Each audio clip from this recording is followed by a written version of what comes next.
Welcome back, everybody. Those that are on YouTube just got a nice little look at Liz drinking coffee out of the cup that I just used for my coffee, actually. Yes. So you just ruined my really nice cup of coffee with a really shitty cup of coffee.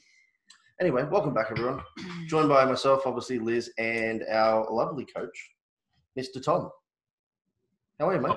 I started looking somewhere else when you said lovely. Sorry. But no, good to be here. Thanks for having me, guys. Are you trying to say that you're not a lovely man? I think lovely is a stretch. Can we settle for adequate? Would you classify yourself as a man? Yeah, generally.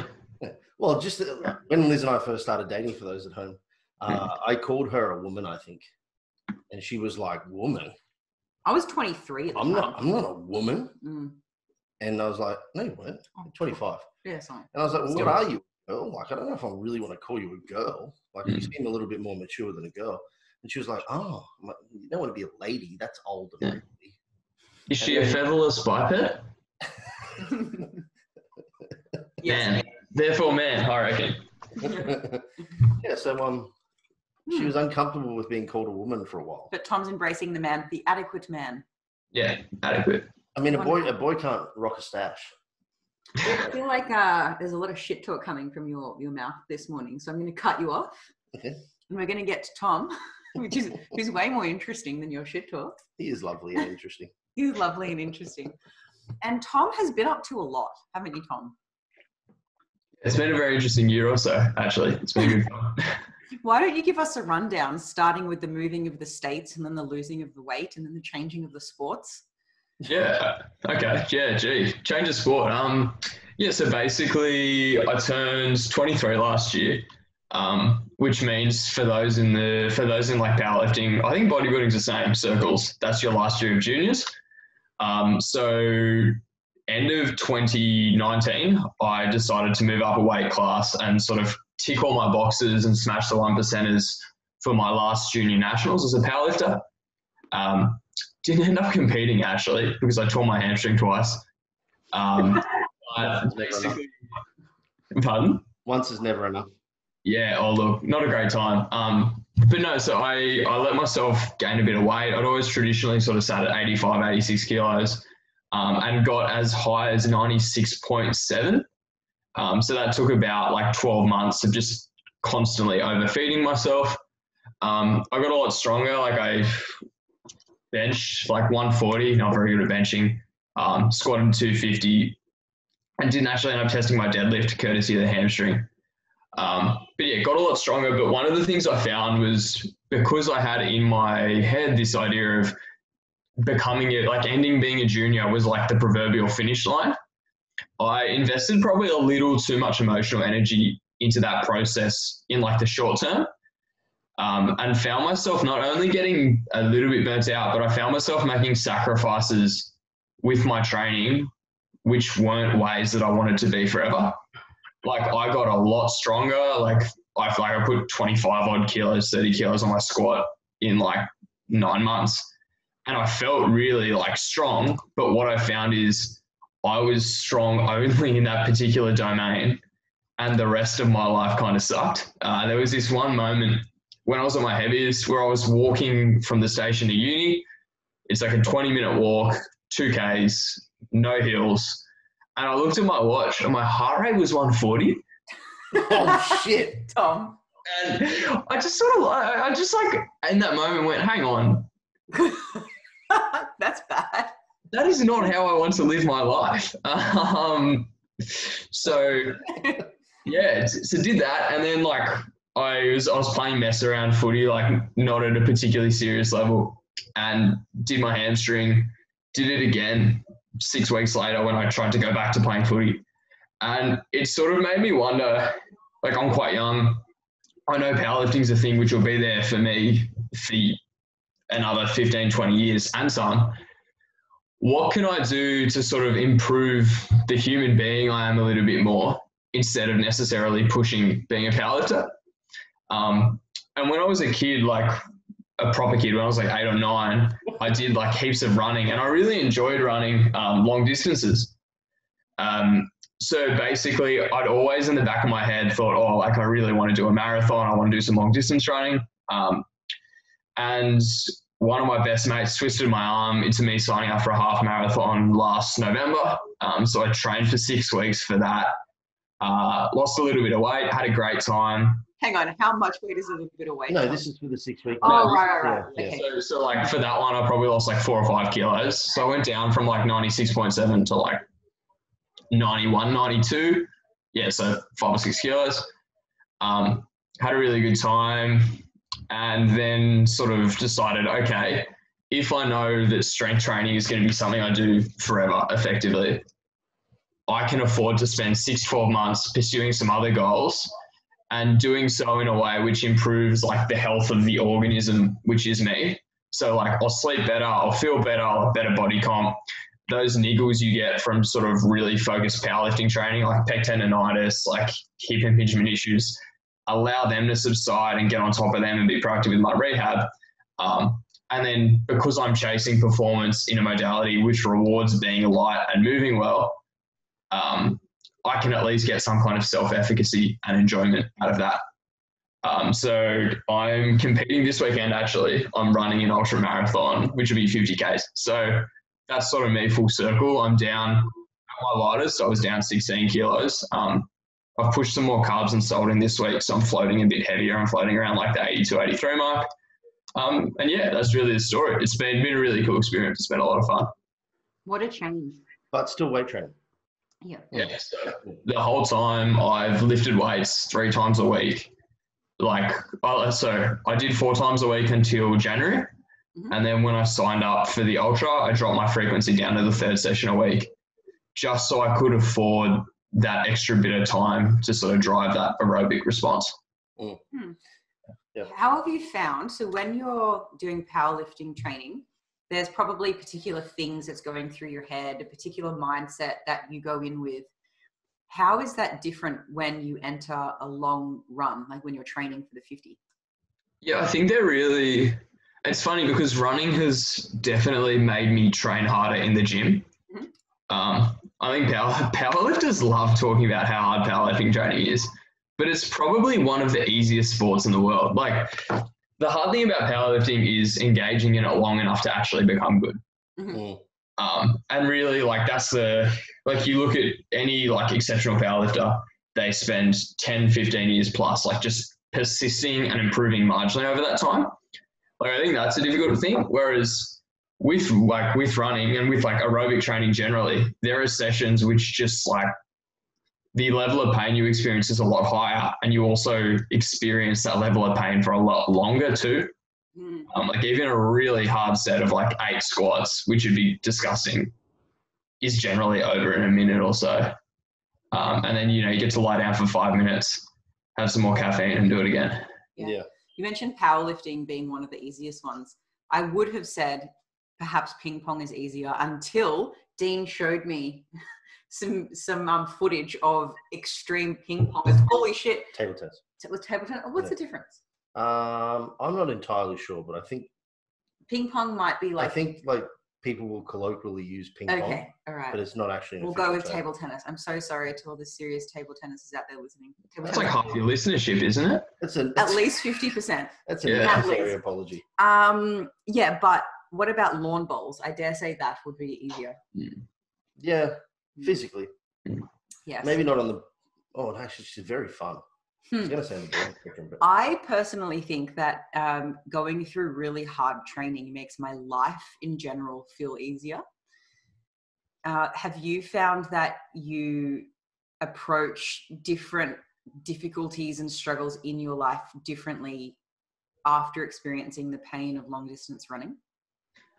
Yes and no, because I think like I've always I grew up playing sport, and like training's always been a thing I've done. So there's always been a sense of hard training has been like a thing I do. And I think it's like I've been doing that for so long, it's probably enough of a part of my identity that it's hard to actually pull those bits apart and figure out what's like the driving factor. I definitely think training is a really good microcosm for like developing self-efficacy and even just tactically, like if you have something hard to do, how can you break it up into small bits? How can you think about, hey, I can get there and I can do it. it's like, I think, and I'm sure you guys would agree, like a lot of people you train or work with who are really successful external to their training also tend to be quite good at learning how training works and applying that, and vice versa. People who are really good at training and really good at adhering to a process and applying themselves are often successful in other unrelated domains, simply because those skills have so much in common.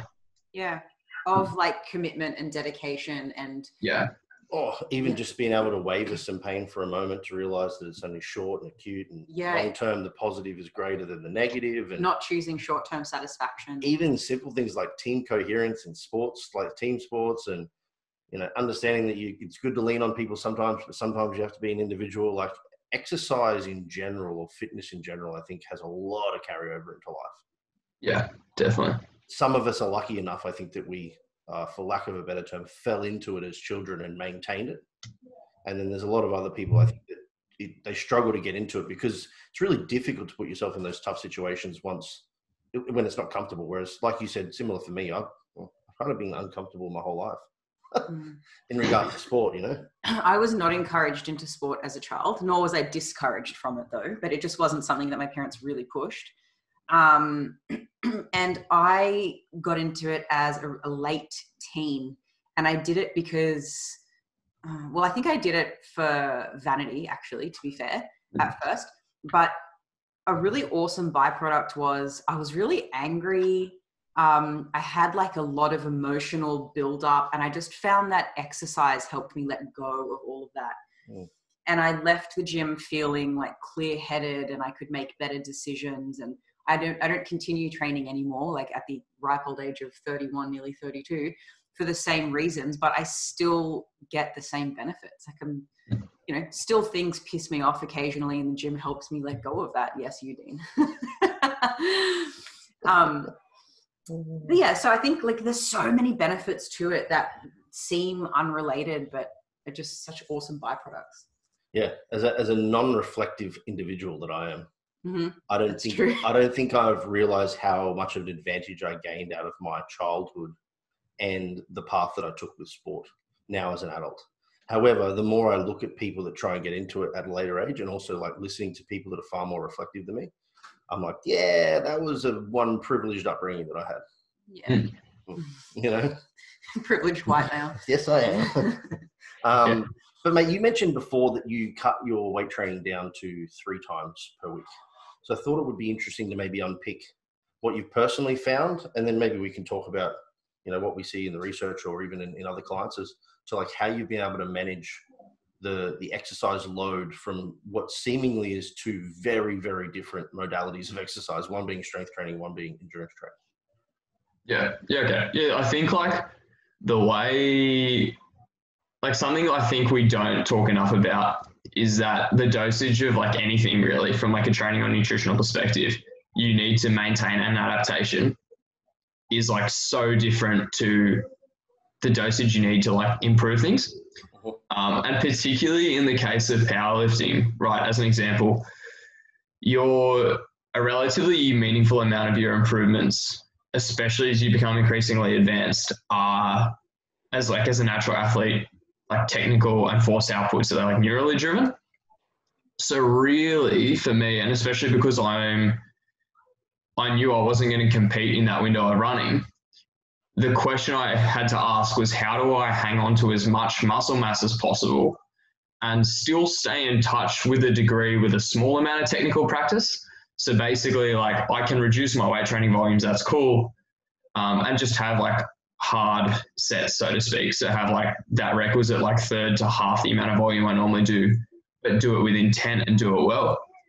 Because like as a side note / rant, I think the tendency to like popularize volume progression is something which is really cool at the moment. But what it means is people sort of use it as like, they just sort of do a met effort, like especially when you're talking about RPE 7 in that first week of their cycle. It's not really a 7, it's really like a 4. Oh. And the tendency then just becomes just to add sets. But it's actually been a really useful exercise for me to be going, okay, I'm only doing 6 sets of bench press or 4 or 5 sets of bench press a week. but I'm executing them with like real intent and executing them with relatively close proximity to failure with the intent of getting as much out of that as possible.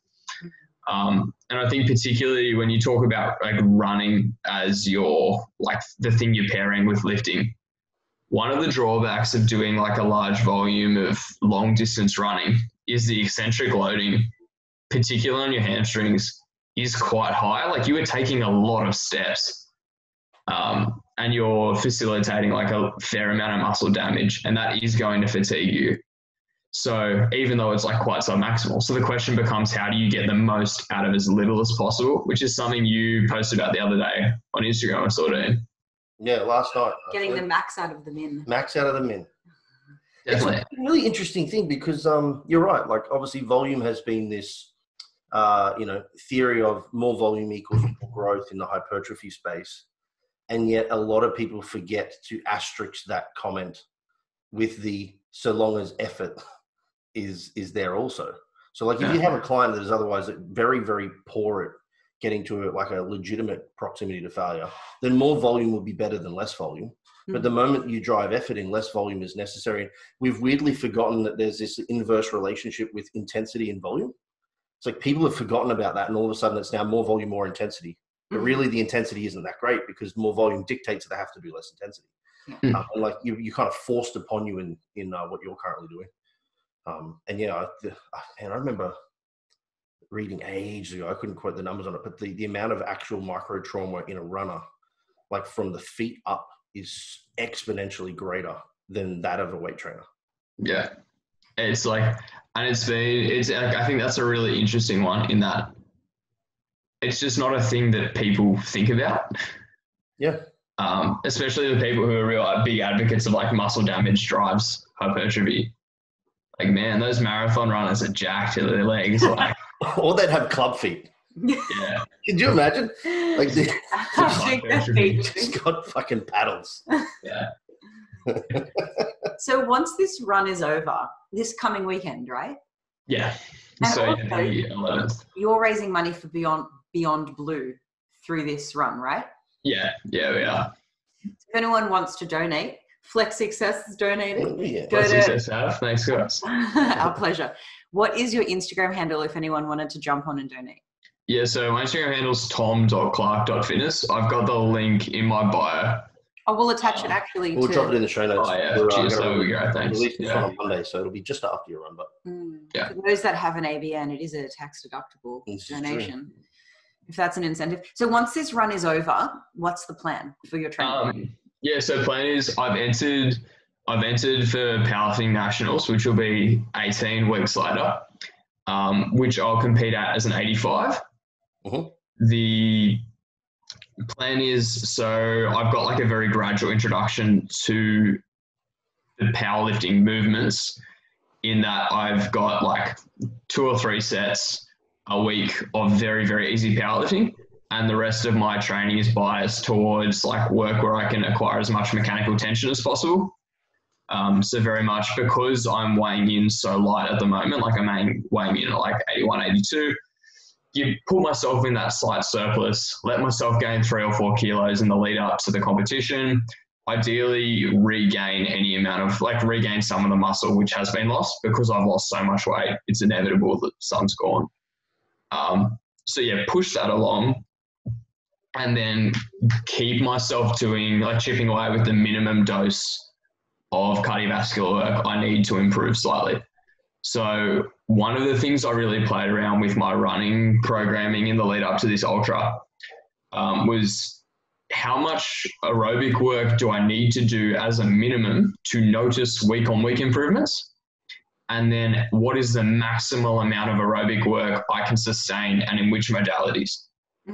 So I think something we don't think about enough with sport is, or any sport really, is what are the actual qualities we need to succeed in this?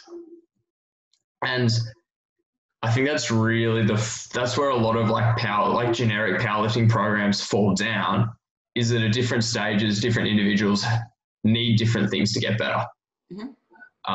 with powerlifting, like I said before, there's like that sort of neural and like skill element of it. And then there's also the question of how much muscle mass do you have? Like, what's your force producing architecture like? And for running, like to draw like an analogy, for running, a really large part of what limits you is aerobic. But another large part of what limits you is, can the muscles actually handle that level of loading for that long? So like when I first came back to running, I was running like 3 to 5K and I was cramping like horrendously. And I was sore for 3 or 4 days. It was actually quite funny. It was a bit sad.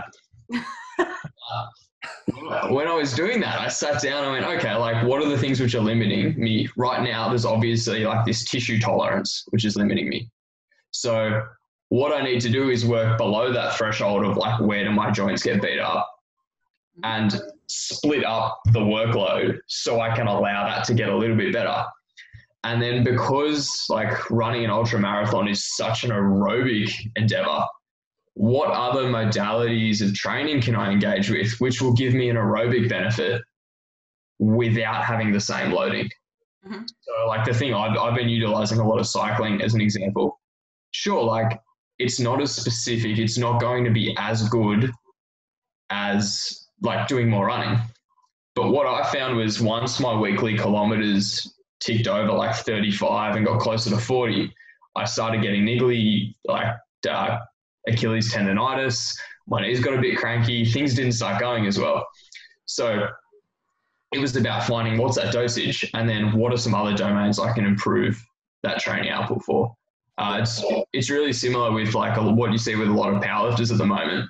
It's trendy in like the off season to do some low bar squatting as an example, and then really become friends with like the pendulum squat or a hack squat or something where you can just mechanical load and just do the work to like impart that stimulus and get better in that domain.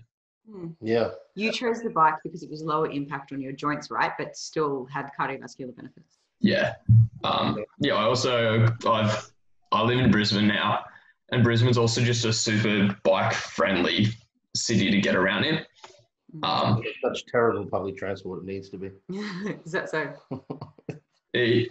Man, it's not even they're just driving a car around Brisbane. Like it takes me 9 minutes to cycle to uni, but 20 minutes to drive to uni, park a kilometre away and walk. What the hell? Yeah. So that's like been a nice way to just integrate that training into like my behaviours and routine as well. So that's been quite easy. I think that's because though I think you kind of almost lives like on a peninsula almost. I think, yeah. Like essentially. So like if they've got bridges that walk over to it, but to drive to it, you have to do the big loop. Right.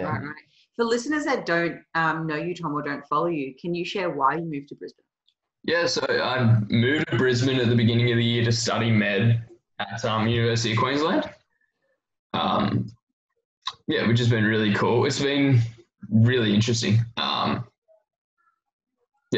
What's the expected time frame on that degree for you this time? So that's going to be like 4 years total. I'm going to be basically a pensioner by the time I'm done. But no, yeah, so 4 years total. So like we'll call it 3.5 left. Is that 4 years before you then decide to go down some form of specialization route as well and spend longer there? Yeah, well, 4 years until I just become a full-time flex coach, the way I see it. Yeah. We'll have we can call him Dr. Tom instead of Mr. Tom. Yeah, why don't we just fast track that and start calling you Dr. Tom? Yeah, look, I'm happy to if you want that. I'd be really uncomfortable with that. Big side shit, and I want to come back to you were talking about some training stuff before, but at Maya, I used to work inside Maya, the department store. When you were a teenager or something? Yeah, I was like 18, so I was a teenager. Mm-hmm. And there were people that would put doctor on their Maya One card because they never checked anything. You could put whatever you wanted on there. So like a couple of the people that we knew were regular like customers, they would come in and be like, yeah, Dr. John Smith. You're like, doctor? And they're like, yeah, man. And they would just roll with it. That's so great. Yeah. But what I found interesting before, mate, I don't know if it was intentional or not, but the parallel between the powerlifting setup in regards to periodizing what you need versus the running is quite an interesting one in that, you know, like not a lot of people talk about general preparedness phases and all this sort of stuff. But like if we think about those three vectors that you mentioned to become a really good powerlifter, it's First one is how much muscle do you have? Second is skill, and then neural, right? Those are the three things you typically have up your sleeve. And then for running, it was aerobic, like function or aerobic base. And then there's also the skill of running. And what you would normally do in the powerlifting, you spend a lot of time building up the muscle because it's the slowest. And then you would go into a specificity phase and do more skill work, Especially more repetition.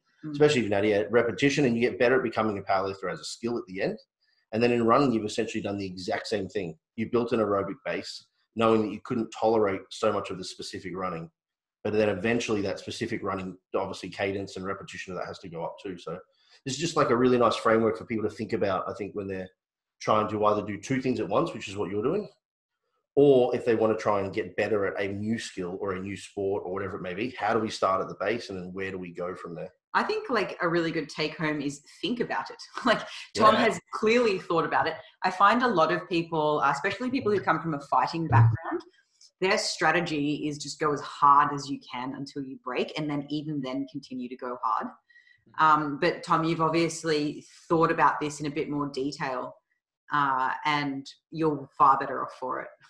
Well, I think one of the things I was actually uniquely lucky with is I've got a really extensive background with like powerlifting and strength sports and like strength and conditioning and stuff, but I haven't previously been exposed to a lot of programming in that running space. And it was a thing I made a deliberate effort to learn a lot about, but it also allowed me to plan out my training and manage it in a domain which was like completely free of bias.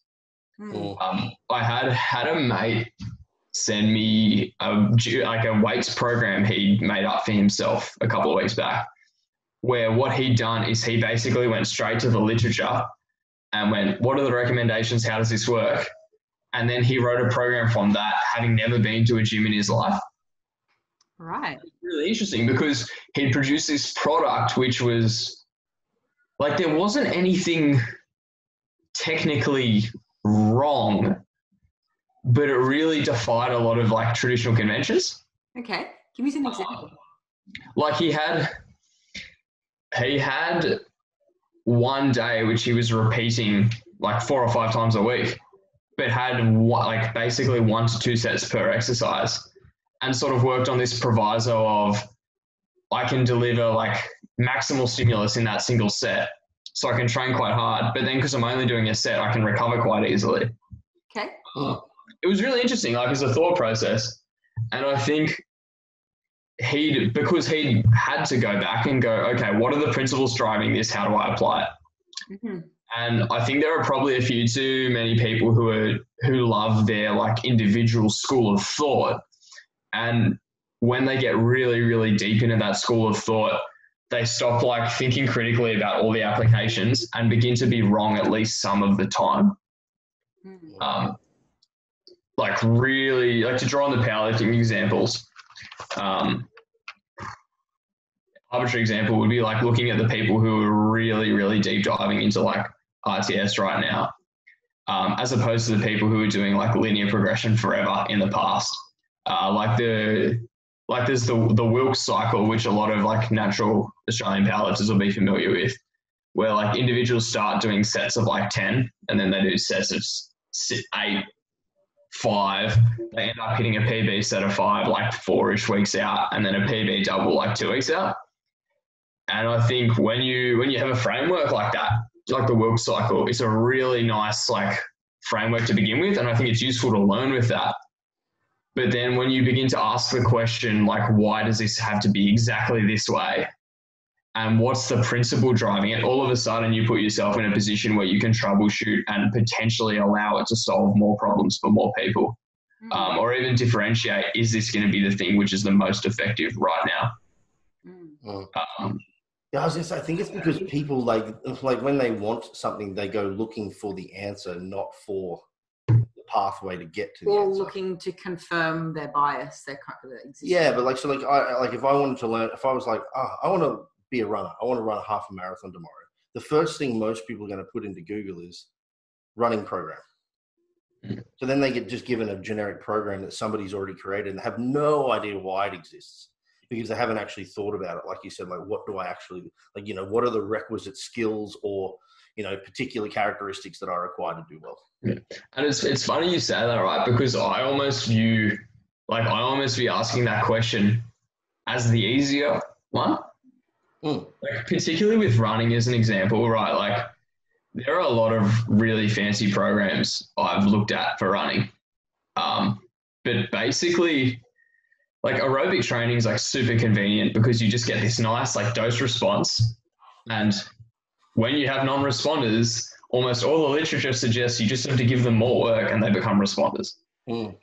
It's super convenient. And sure, like, there's a practical limit on how much more work you can do forever. But with the running, like, all the question became was, how do I drive an aerobic response? And because that's such a simple question and it's potentially so accessible, it gives me more bandwidth to do things in many different ways and still be fine. And I suspect that's a thing which is also true with weight training, but we're less inclined to agree with.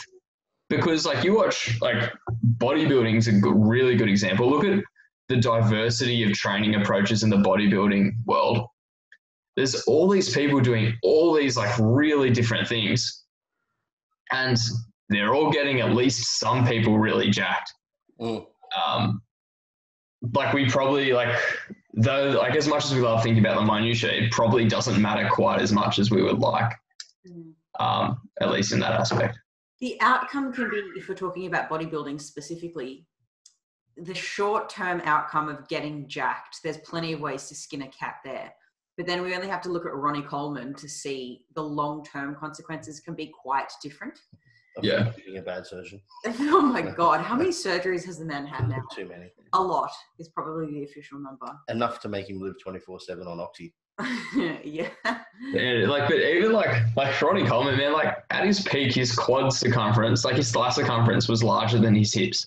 Yeah. Oh, that's so crazy. Like, when you just think about, like, what does that do to your locomotion? Like, what does that do to everything, man? Like, there's probably no way to be that size and not ruin everything. Oh, he would even have to strategically figure out how to wipe his own ass. Man, he'd play bottom game in the bedroom for sure. I doubt the guy could hold himself up aerobically.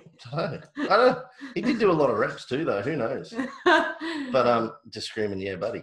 Do you think that's his bedroom call out? Yeah, sure. buddy.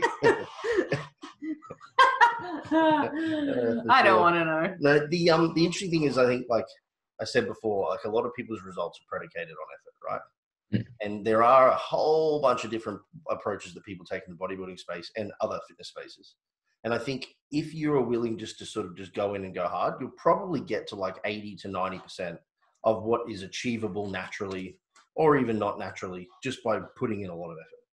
But it's the people that want to sit in the upper echelon of each of those sort of different categories that really then need to say, like, what can be better? Like, when I get a person who's come to me and I know that they just train balls out real hard, I'm kind of like this, like, rubbing my hands together going, okay, like, now let's see what happens when we really refine this approach. Like, how much more can we get out of them, even though they're already advanced?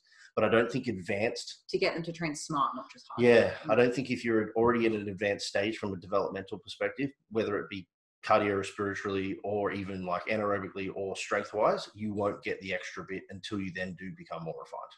Yeah, and I think part of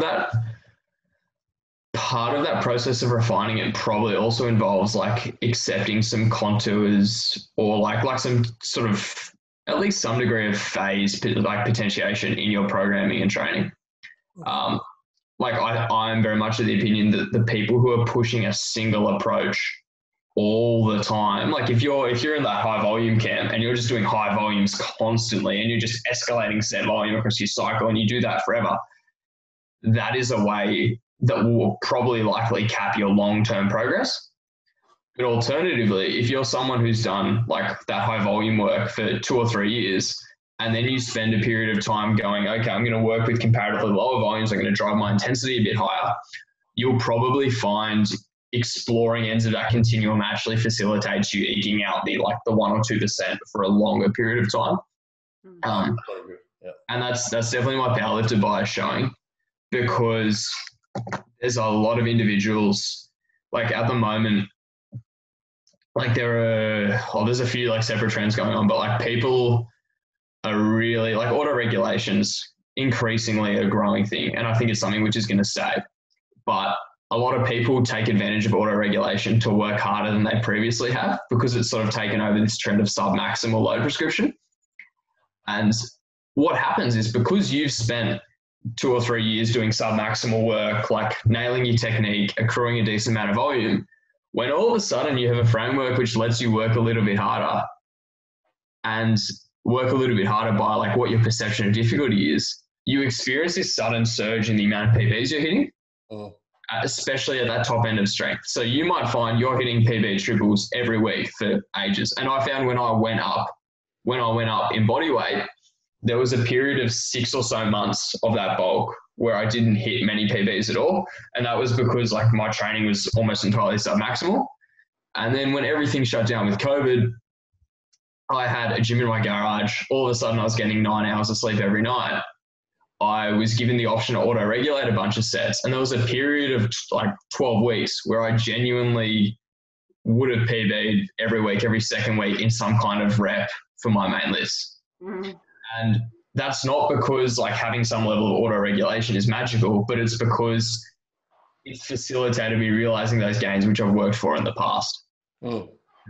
Yeah. I mean, this is the whole, that's just like a perfect representation of the novelty required and the SAID principle, which is like, you know, a specific adaptation to an imposed demand.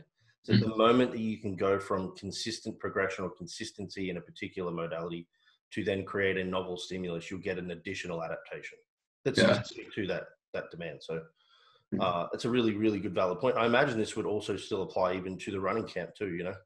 You can run Ks on Ks on Ks. And the point is, if you want to run those Ks faster, there's got to be a point where you anaerobically get a little bit better so your lactate threshold improves.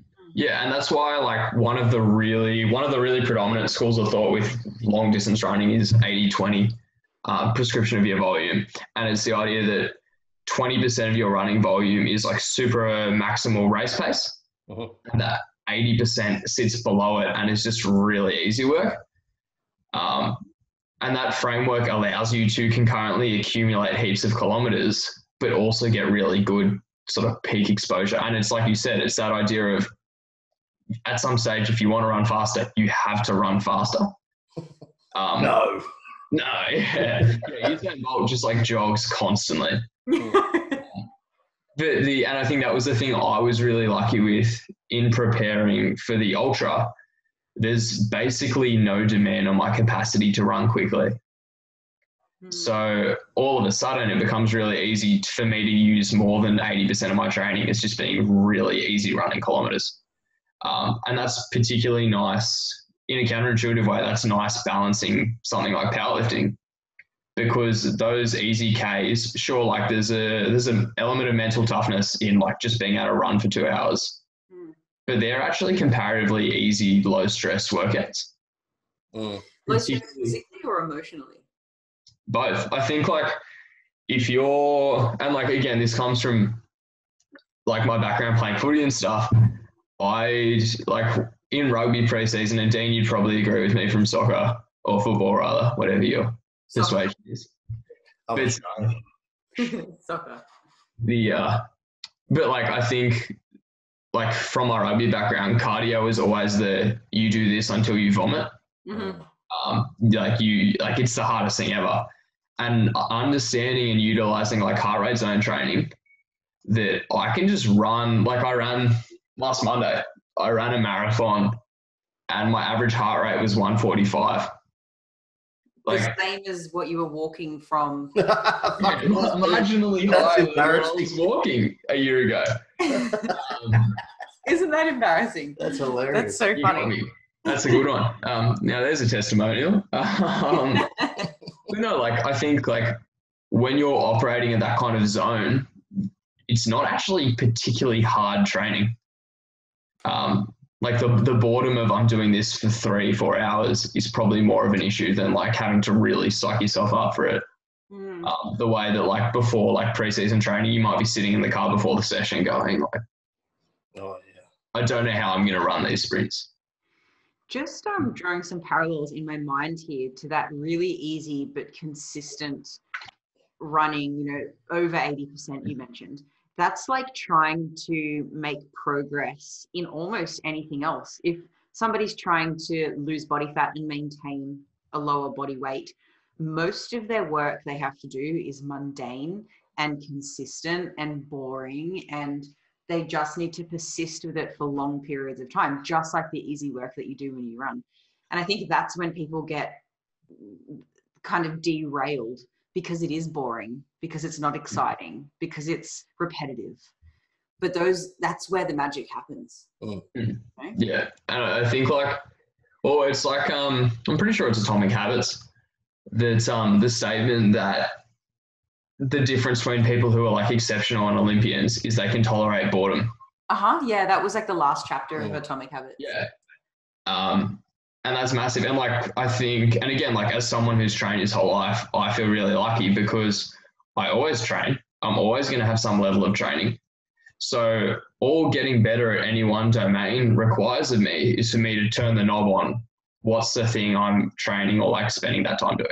Mm-hmm. Like it's such an inbuilt behavior, you just change it. And I think, yeah, it's like, even if it's boring, for example, like it's just a thing you do, like you're almost like a robot. And I think it's really, that boredom is also confounded with like it being difficult to implement that kind of behavioral change for a lot of people too. Particularly as they do it for longer periods of time. Yeah, I think like what you just said there is that like essentially you already have the dials available to you from your childhood. You're just dialing one up and dialing one down, whereas maybe people that are looking to change something that has otherwise been a lifetime problem, like food control and behavior control and all that kind of stuff, is they're actually having to go through a period initially of like installing the dial. Then they can learn to dial it up and dial it down. But it's that first like foundational build that's very difficult for people to get. Yeah. And I think, like Dean, before you said you're not someone who's like particularly reflective on yourself. I think that's where like fostering individuals having improved like ability to reflect is really useful, because like without getting into the free will debate, which is one I'm sure we'll have another time, like I view myself and my training, and like to an extent my clients and their training, as how do you put this, like how can you sort of on a meta-analytical thought level put this individual in an environment where engaging in the behaviors they need is as easy as possible. Uh-huh. And I think not enough people actually do that for like long-term behavioral change. So if you said to someone, hey, like to get healthier, you should probably do this, you should probably eat this way, and you should exercise 3 times a week.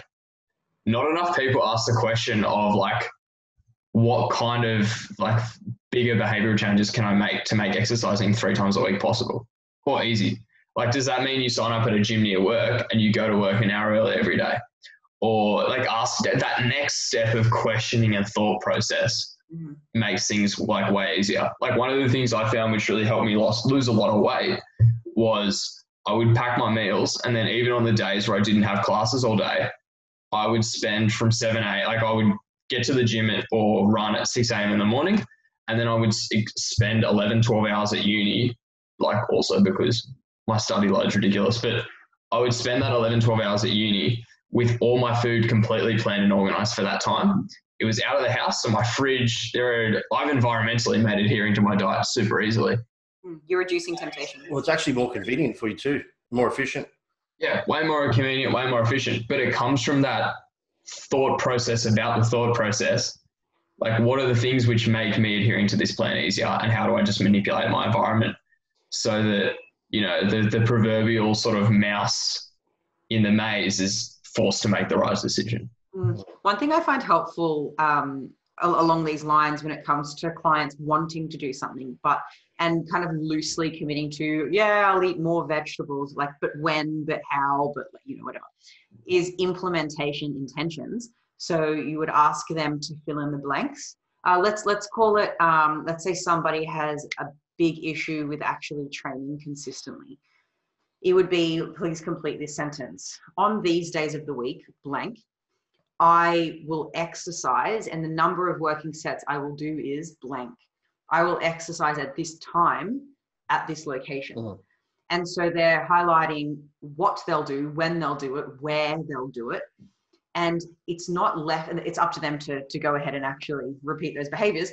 But at least then the specifics are outlined. It's not this sort of up in the air, airy fairy idea of, yeah, I'll exercise more. Like, what does more mean? What does exercise mean? Yeah, or even I'll do 4 sessions in this week. I'm like, this week has a lot of hours. Like, when do those sessions exist? Yeah. So implementation intentions is something that can really help people nut out the details. Yeah, definitely. Yeah, for sure.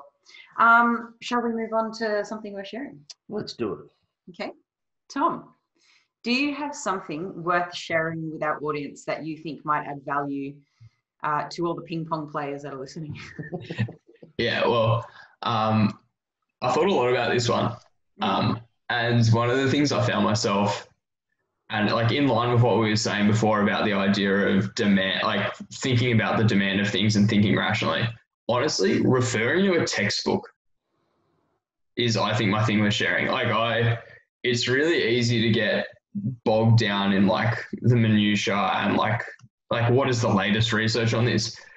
But one of the things my study recently has made me realize is having just a really solid fundamental understanding of anatomy and physiology very much makes accessing everything else easier. And it also allows you, having good fundamentals also allows you to figure out when someone's selling you something which doesn't quite sit properly. Like if you look at almost every person spruiking nutrition poorly on Instagram, if you sit down and go, okay, well, how does the physiology, how does the anatomy work? You can pick apart their claims really easily. You don't need to read 100 science papers straight away. You just need to refer to a textbook and go like, fundamentally, how does this thing work? And the textbook suggestion is so that people can build a foundational understanding. Yeah. So you need a like sort of fundamental understanding, or you need like a schema of how does this thing work to then be able to work with it. As opposed to just knowing like a series of sort of disparate individual facts. You want it to sort of be this cohesive body of like, these are how it all relates and connects. I can really relate to that because I have a lot of clients that are like, I heard that keto is, then like, oh, all right. And to me, it's so obvious why so many claims are just absolutely invalid, but I know nothing about cars, automobiles. And I feel like every time I go to the mechanic, actually we have a good mechanic now, but outside of this guy, hi Josh, I feel like I am vulnerable to being ripped off because I do not have a foundational understanding of how cars work. But if I just knew the bare minimums, not individual little claims, but sort of like a broader idea of how the system works, then I would be far less vulnerable to being ripped off. And I think like you do need to exercise a small degree of caution with that road, in that you can get trapped in this sort of like empiricism versus rationalism discussion where like if you have enough knowledge about a thing, you can justify something which is wrong actually mattering. Like really, really good example would be if you were to talk about like fructose intake, for example. There's like potentially like fructose uptake isn't actually dependent on insulin. And you can sort of, if you know like this physiology, you could then draw like a slightly long bow and be like, hey man, like watch out for fructose. It's going to be like uniquely metabolically damaging, etc. And that's when you need to refer to the literature. So I think there is like again, it's not just totally depend on the textbook, but it's like have that foundational knowledge and then apply it. Yeah, because you don't want to know enough to, what's the saying? Some people know enough to think they're right, but not enough to know they're wrong. Is that right? Yeah. It's very much the Dunning-Kruger thing there. Yeah. Good something we're showing. Do you have a favorite textbook? I'm not that sad, luckily. So I do not have a favorite textbook. Sorry guys, I've let you down. I thought maybe there's one that you reserve like space under your pillow for. Arnold's Encyclopedia. Yeah, look, not the best textbook. All right, and the next question we have for Tom: if you don't have any children, but if you did, Would you rather have a boy or a girl, and why? Man, there's a doozy. I'm going to frame this very cautiously. Okay. In that I definitely don't have like an inherent preference, but here's the but. But I think I would probably do a better job parenting a boy. Okay. Just because like I'm a dude. And you think that you can relate to a boy more easily because you've been through the things. Yeah, well, I wasn't a girl for that long. I spent more time as a boy. But no, like I think just there's something about that lived experience. Mm-hmm. I don't know. I'm in a family of 3 boys too, so I have 0 experience. Your poor mum. In hindsight, she now says it was the greatest thing ever. Why? Because these are my mother's words. After she worked in before and after school care, so she's had a lot of exposure to children. Okay. And she said, I always wanted a girl, but having had my 3 boys, I'm so glad that I didn't, because girls are just such bitches. Okay, look, these are Karen's words. That's what I said. I'm not going to go down in flames for this one. So when I was making my coffee before we pressed record on this podcast, I was thinking, what would I choose? Because this is the question that we thought of asking you. And I was like, I think that I would choose a boy just because a woman has so many more barriers to fight through than a man. Like, but then wouldn't it be also fun to have like a girl that you could empower to be one of the people that change society? Sure, but she's still very likely to be raped in her life, very likely to not have promotions or to give up a lot of her career and superannuation because she has to bear children. And there's still, so many things that a woman has to deal with that a man doesn't. So she doesn't get to go to the bathroom standing up. That's the clincher for me. That's why she can get a she-wee. That's true. Hey. I think that I would have a lot more fun with a boy, but I think I would live a very I would basically just repeat my life if it was a boy. Like it'd be very sports orientated, competitive. Why not? Wouldn't you have a sport orientated female?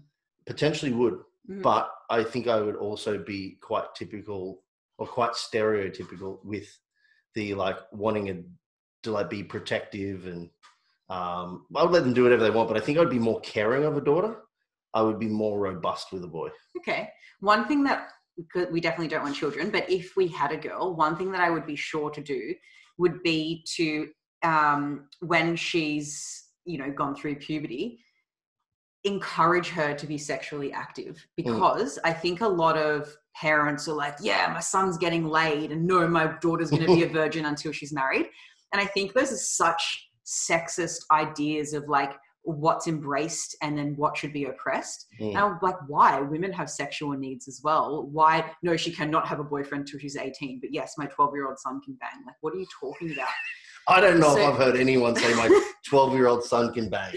I quote. Not in line with anything from my childhood or teenage years. I certainly was never told at 12, you go get him, son. Go bang, son. That's grade 7.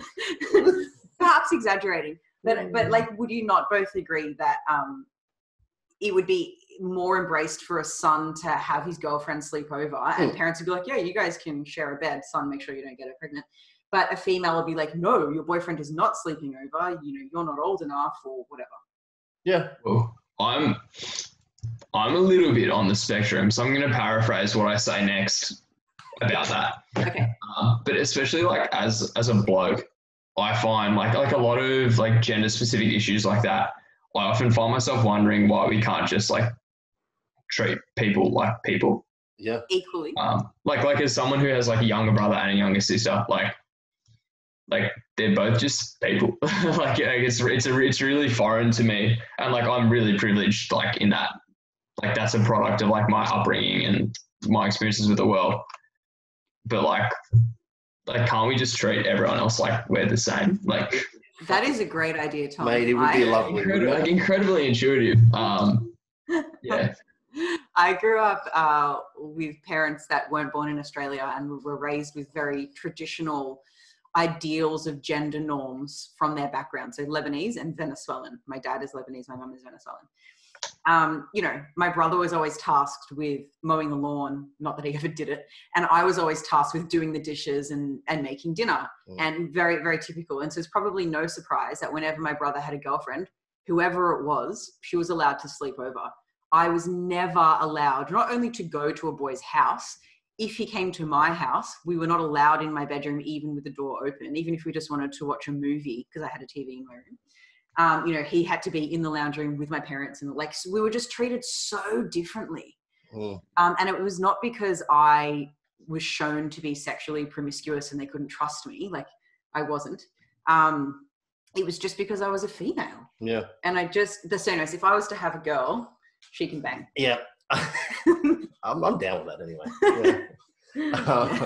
Yeah. I reckon like parents would claim the whole, it's because I don't trust the boy part, but I just think that's a bit of a cop out. Oh, well, I'm sure they knew my brother was having sex in his room. No. I mean, like, so like if you have a daughter and she invites the boyfriend over, and the reason why they don't allow you to be in the room is because they don't trust the boy, not you. Right. But in the son situation, they're like, I trust my son because I've raised him right to look after the girl. I would imagine that would be the argument. I don't know if it's a fair argument in that it's probably safer, but I don't think it should be an argument because I think we should just treat people like people. Yeah. I think it's very much, it's like people looking for a reason to account for their biases. Yeah. I think also teenage boys do not present as well as a lot of teenage girls do. Like just from like meeting the in-laws, like, am I a polite human being who can string together a coherent sentence? I think guys take a little bit more time to develop that. Yeah, I would agree. Yeah, that's true. Well, not for me. Yeah, you're almost there then. Yeah. Thankfully, I've never had a problem with in-laws. No, but you've always been an articulate fella. No, I think it's the same again. Like, I lived a fairly privileged childhood in that I was exposed to a lot of adults. I was exposed to a lot of structure.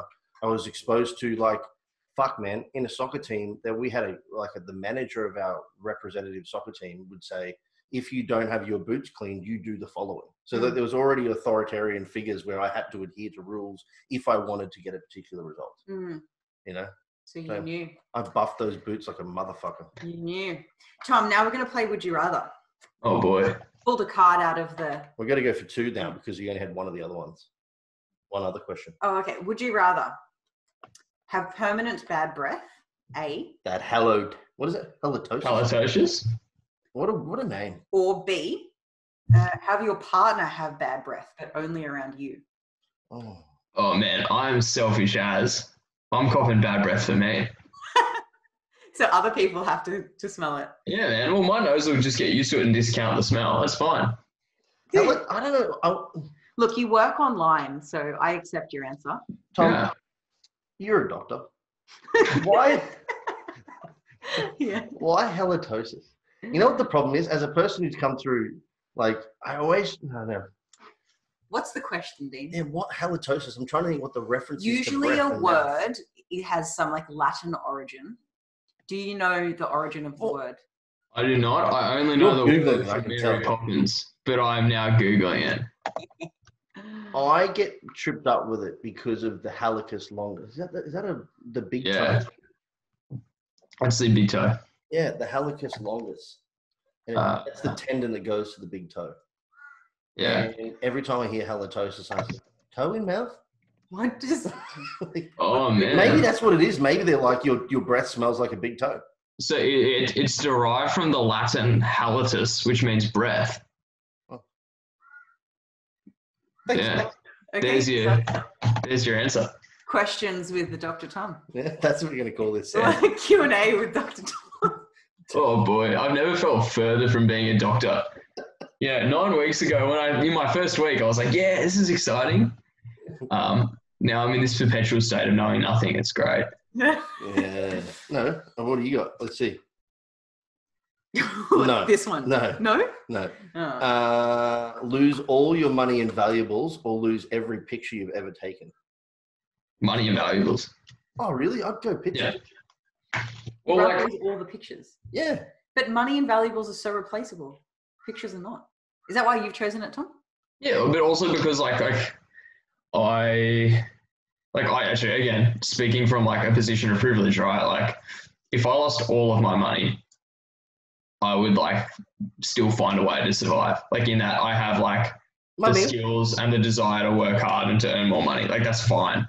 And I'd like to think that I live my life not driven by money or like worried about it, as long as I have like enough and I'm super easy to please. So it's fine.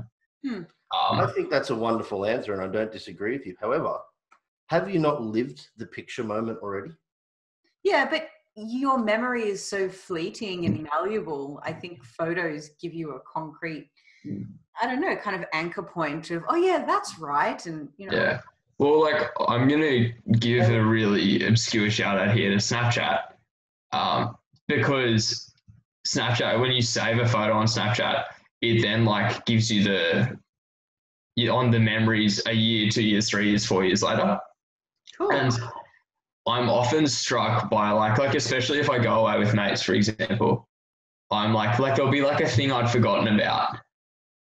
And then like one time, one of my best mates like passed out on the couch eating Nutella. And like it's not like a meaningful thing. It doesn't really matter. But there's something to be said about having that photo pop up unprompted and go, oh, that was a really good time. That was really funny. Facebook Memories does that for me too. I agree. But I'm worried that when, I know you guys know who Ruben is, but for listeners who don't, Ruben is my dog who also happens to be my son and the love of my life. When he passes away, which I know is soon because he's 15 this year, I'm really worried that Facebook Memories are going to remind me of his death like every fucking day of my life. Because you have put a lot of pictures of him. All I do is I'm like that grandma. You want to see photos of my grandchild? I don't care if you don't want to see photos of him. I'm going to show you at least 20. So do you still want to stick with your answer then? No, I'm still sticking with it. It's fine. Yeah, I think maybe once I'm over the grief, it'll be lovely. I think my memories are strong enough that I don't outside of the memory that you've mentioned, like one that you don't expect and didn't know that you had, that it was like sort of pictured away there in the, a physical picture makes you remind. I don't ever reflect on photos. But Dean, you don't have feelings. This is the thing. Dean, I call him emotionally shallow and I mean it. You just like... No, you don't. You call me an asshole. No, I don't. Oh, different one. That's during fights. But also like to play devil's advocate to that, Dean, like, you know, you're a coach and run a tremendously successful like company called Flex Success, big deal. You should all sign up if you haven't. But like if you were to lose all of your money and material possessions tomorrow, you would just like work and be able to acquire them again. Yeah, that's fine. Yeah. You don't even have that many things. What physical possessions are you worried about losing? Is it just your bodybuilding trophies behind you? Valuable to me. I'm not a possession. Oh my God. I'm just looking for a way to compliment you. No,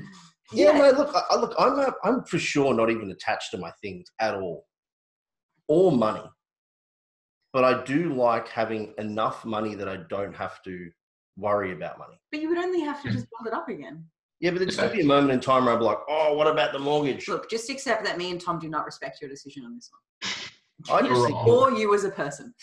Look, right, Dr. Tom? I'll reflect on this later on and I'll probably come to the same decision. Okay. That's not true. Most of the time when I do genuinely reflect, I'm like, I done fucked that up. Yeah. Because I shoot from the hip, Tom, It's like valuables and money. And I'm like, I don't know. Maybe prisoners should have rights. Oh, fuck. Do you remember this discussion? No, let's not go into it. So, Tom, normally we wrap up the podcast with asking the guest, where can people get in touch with you? But obviously, because you're a Flex Success coach, we know people know exactly where they can. So instead, we would like to know, where could people touch you should they want to? What's your home address? No, don't. My home address? Yeah. I was going to say, I'm impartial to being patted on the back, It's affirming. It sort of fills the void I need for like a bit of approval. Uh-huh. Not a footy bum tap? Hawaii? No. It's very different. Oh, I'm sorry. Could you imagine being the guy whose last name becomes famous for sticking a finger up somebody else's bum hole in a football match? I like where this is going. Yeah. Maybe instead of asking for Tom's details, we can wrap it up with what's going on with Flex. Sounds good.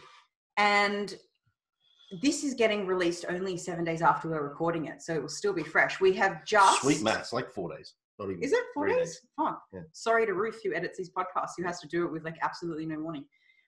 We have just released the pre-sales for Untangling Fat Loss, which is the new Flex Success ebook. Pre-sales meaning you can purchase the book now and at a discounted rate, and as soon as it's released, we will send it to you. And what is that discounted rate, Liz? 20% off. And the price? $19.95. Something, 19 something, I don't know. It's $19.95, yeah. Is it? Yeah. It should only be a couple of weeks, because we're just kind of shining the last little bits.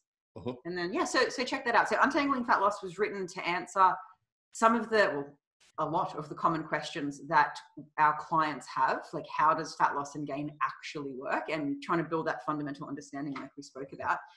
But the actual fundamental principles are pretty easy, and the rest of the book goes about helping people apply it practically in a practical manner. And gives all sorts of tips like how to read food labels and what foods should I choose and what foods keep me full and how can I reduce cravings and alcohol and fat loss and all sorts of other practical things. Yep. So they can just find that through our quick links on Instagram. Yeah, our bio Insta or our homepage. Yep. Anything else you'd like to add, Tom? No, I've been lucky enough to have a couple cheeky sneak peek at a few of the chapters.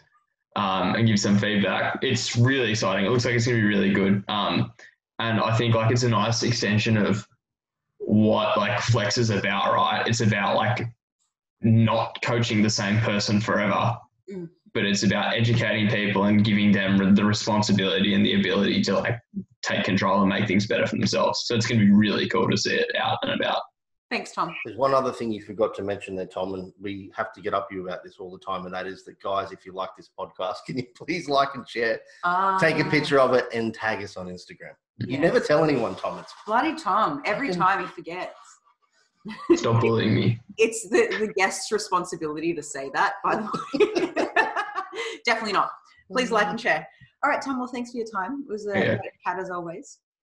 Awesome. Thank you, guys. Bye.